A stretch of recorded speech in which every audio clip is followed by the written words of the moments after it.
இயேசு கிறிஸ்துவில் பிரியமான சகோதர சகோதரிகளே, சபை உரையாளர் புத்தகம் 7ஆம் அதிகாரம் 8ஆம் வசனம் மிக அழகாக சொல்கிறது. ஒன்றின் தொடக்கம் அல்ல, முடிவே கவனிக்கத்தக்கது. ஒன்றின் தொடக்கம் அல்ல, முடிவே கவனிக்கத்தக்கது.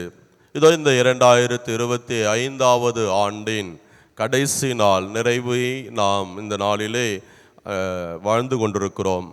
எனவே கடந்த 2025வது ஆண்டை பல்வேறு விதமான எதிர்பார்ப்புகளோடும் எண்ணங்களோடும் திட்டங்களோடும் நாம் தொடங்கியிருக்கலாம்.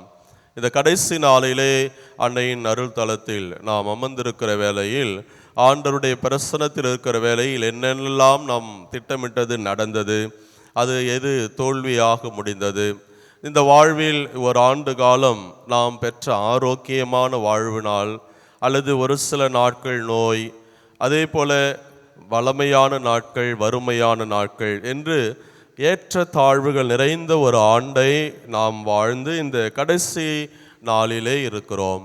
எனவே இந்த ஆண்டு முழுவதும் இறைவன் செய்த எல்லா நன்மைகளுக்கும் நாம் நன்றி சொல்லி, வரக்கூடிய இந்த புதிய ஆண்டு கடவுளுடைய அருளாசிர் இன்னும் நமக்கு நிறைவாக இருக்க வேண்டும் என்கின்ற மேலான ஒரு வேண்டுதலை முன்வைத்து இந்த அன்னையின் அன்பு பிள்ளைகளாக ஆண்டவருடைய பிரசன்னத்தில் இருக்கிறோம்.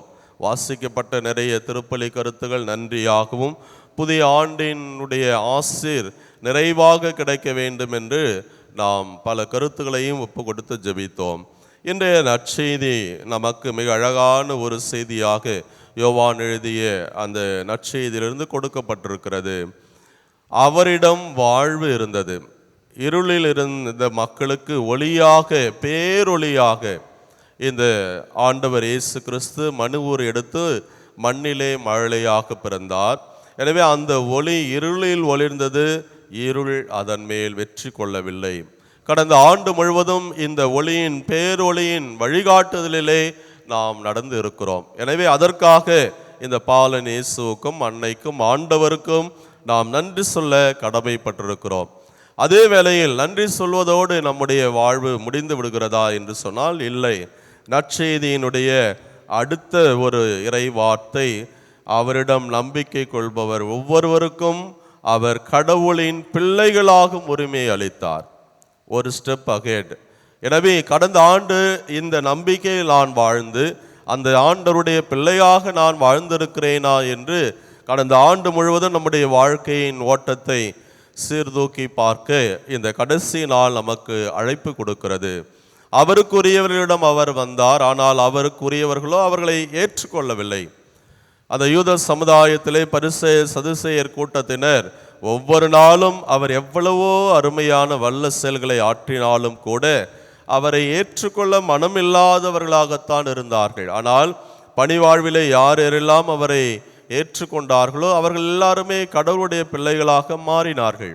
கடந்த ஆண்டு நம்முடைய ஆயுள் காலத்திலே ஆண்டவர் ஒரு ஆண்டை கூட்டி கொடுத்திருந்திருக்கிறார். எனவே இந்த ஆண்டு முழுவதும் என்னுடைய வாழ்க்கையின் எல்லா சூழ்நிலைகளையும் ஏற்றம் இரக்கம் நிறைந்த வறுமை வளமையான நாட்கள், ஆரோக்கியம் நோய், இதற்கு மத்தியிலே நான் ஆண்டவரை நம்பி அவரிடம் விசுவாசம் கொண்ட பிள்ளையாக, மகனாக மகளாக வாழ்ந்து ஆண்டவருடைய பிள்ளை என்ற அந்த உரிமை பேற்றை நான் நடந்திருக்கிறேனா, அல்லது அந்த பரிசேயர் சதுசேயரை போல அவரை விட்டு விலகி இருக்கிறேனா என்று நாம் சிந்தித்து பார்க்க வேண்டும். கடைசியிலே இவரது நிறைவிலிருந்து நாம் யாவரும் நிறைவாக அருள் பெற்றுள்ளோம். வரக்கூடிய ஆண்டு நிறைவான அருள் நிறைந்த ஒரு ஆண்டாக அமைவது நம் கையில் இருக்கிறது. அது எது? கடவுளை நம்பக்கூடிய காரியங்கள். அந்த நம்பிக்கை இருந்ததால் தான் இன்றைக்கு நாம் வந்திருக்கிறோம். அதை முழுமையான விதத்திலே அந்த நம்பிக்கை வாழ்வில் நாம் வாழ முயற்சி எடுக்க வேண்டும். அதற்கு நம்முடைய தாய் நமக்கு பெரும் துணையாக இருந்திருக்கிறார்கள். திருக்குடும்ப விழாவில் சொன்னது போல, இந்த குடும்பம் சந்தித்த பிரச்சனையை விட நாம் பெரிய பிரச்சனையை சந்திக்கவே கிடையாது. கடந்த இந்த 2025வது ஆண்டு கடைசி நாளில் இருக்கிற நமக்கு பல்வேறு விதமான சூழல்கள் எவ்வளவு இருந்தாலும் கூட இந்த அன்னையினுடைய வல்லமையான பரிந்துரையால் நாம் இன்ற கடைசி நாள் வரை இருந்திருக்கிறோம். பல்வேறு விதமான இழப்புகளை நாம் சந்தித்திருக்கலாம்.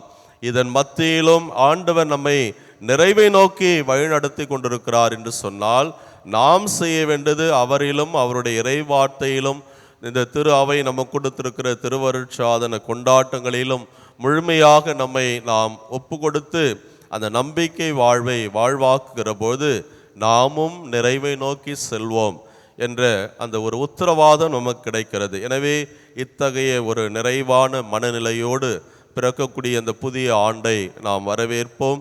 அதிலும் ஆண்டவருக்கு ஏற்ற அன்பு பிள்ளைகளாக அந்த ஒளியாம் இறைவனை ஒவ்வொரு நாளும் உள்ளத்திலும் இல்லத்திலும் ஏற்று அவரில் நம்பிக்கை கொண்டு அந்த ஆண்டை நிறைவாக வாழ தொடர்ந்து முயற்சிடுப்போம். அதற்கு தேவையான வரத்திற்காக ஜெபிப்போம். இறைவன் நேச நம்மை நிறைவாக ஆசீர்வதிப்பாராக. ஆமென்.